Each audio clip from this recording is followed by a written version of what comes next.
Hi everyone, this is Dragon GGY, and this is the module review update episode 22 covering the modules released in the Crossing patch. There are 1 new operator module and 3 second modules, so let's get started. First, we have Bellone Y. Quick recap from the operator hindsight, he now provides 64% defense threat and deals up to 50% more damage against enemies at low HP. The base effect is pretty good with his dodge mechanic and can provide up to 4 more attacks for skill 2 and skill 3. So base damage increase to skill 2 and 3 is about 27%, and if you factor in the defense threat buffs, he deals 62% more damage to enemies at 1500 in defense with skill 2 and 40% more for skill 3. Again, on the screen right now is the comparison between with module level 3 and without module, and the difference in effectiveness against higher defense enemies is stark.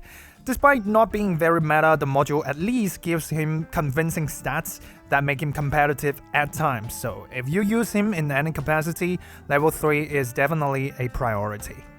Next, we have Eyjafjalla Alter Y. Compared to the more defensive Module X, this one is more offensive oriented, well, relatively. The 26% damage increase mainly comes from the reduced shield redeployment time, and she can put in 1 more cannon shot during skill 3. Speaking of which, the base effect does apply to skill 3 and it will give 1 more tile ahead for the skill damage. Overall, the upgrades give faster skill cycles off skill, and the new effect makes it so that it could also do something during skill. The shield can come back in as short as 16 seconds. You either use that for more frequent tactical turning or more cannon shots in skill 3. But for skill 2, the range plus 1 doesn't work. These types of effects don't override range changes. Upgrade effects are enemy dependent, it works perfectly against fast hitters, but less so against slow attacking ones, similar to Lin's crystal barriers. And considering that Jessica's damage has been outdated for quite some time, I really don't think this module changes much about her current situation in the meta. And for that, she may be better off staying with the more function-based Module X, especially the base effect. And in comparison, Module X is a more defensive one. The Invis reveal is an important function update that's available on level 1. For Module Y, it has better damage potential. Frequent shield use and faster skill may open up specific strategies. Both have their pros and cons. I will put X slightly below Y at 45 to 55. Next, we have Eyjafjalla Alter Y. Compared to the last one where we said, unfortunately it doesn't help with standard healing. Well, there we have it. Module Y provides 27.9% HPS improvement for base and skill 1, 32.3% when base effect is active. Skill 1 HPS is now 567.9 on the lower end, which surpasses Haluka skill 2 even with instant bubble pops. But that's without considering the sanctuary and damage aspect of that skill. Skill 3 also has a 19.8% HPS increase, so in any way, Module Y will do higher standard healing than Module X, that's for sure. But honestly, I hate this base effect. The trigger condition is tricky. Why am I getting punished for keeping my team healthy? I know it's effective when I have the Yi injury sustained pressure, but it's just not working consistently in most cases, and I really dislike this type of design. Fortunately, the effect does trigger correctly when the range becomes global with skill 3, but even with that, it's still less effective in healing and protecting allies from Yi injury when compared to Module X. Don't forget that Module X increases the global injury protection to 70% off in skill 3, so in comparison, if you're looking to counter elemental injury, you use skill 3 with Module X. If you're looking for just better standard healing, Module Y is better with skill 1. And to add to that, if you haven't unlocked Module X, my recommended choice of module for Eyjafjalla Alter will be Module Y level 3. If you already do, then don't bother with Module Y. But if you don't really use her skill 1 AFK anymore, for example, you have moved on to Haluka from almost all of the time, you're free to skip her modules too. If you just want to pick a level 1 to settle with, please go with Module X level 1. For Module Y, it's either level 3 or not at all. Finally, in this batch, we have Ek Y, and holy smokes, this is a complete fumble.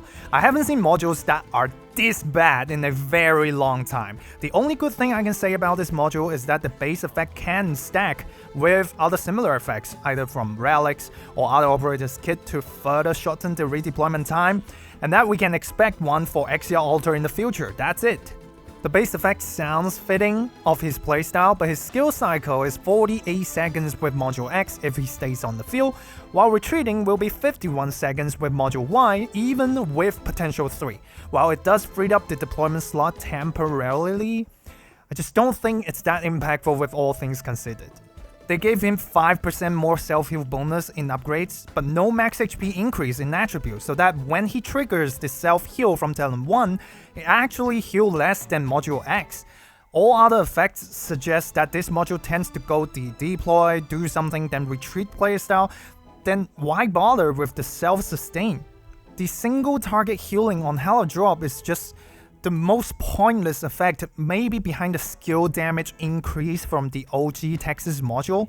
That heal number is 1242, single target, while the 4-star medic, Mer, can heal at most 1197 for all operators on field.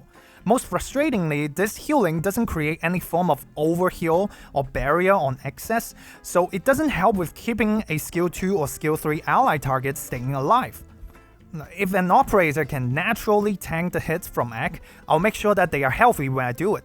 If an operator is gonna die from it anyway, they are gonna die with or without this effect. Is it simply for using him as a first aid kit with the now 51 second redeployment time? You can't be kidding me. Like, what? Why? What is this for? I'm unlocking a 6-star level 3 module to cosplay Mer plus Lancet 2 without the effects contributing to any of X's functionality. It's almost like they designed the base effect by looking at Eyjafjalla Alter and then invited some random ass person to find whatever something to fill in the blanks.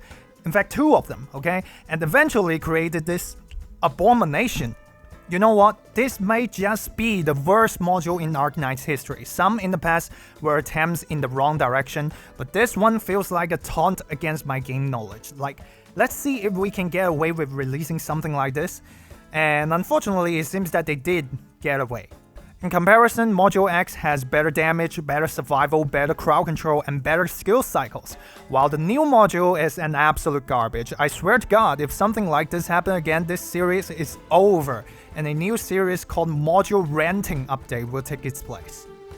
Well, that's gonna be it for this episode. Thank you all for watching, and I'll see you all in the next one. Bye bye.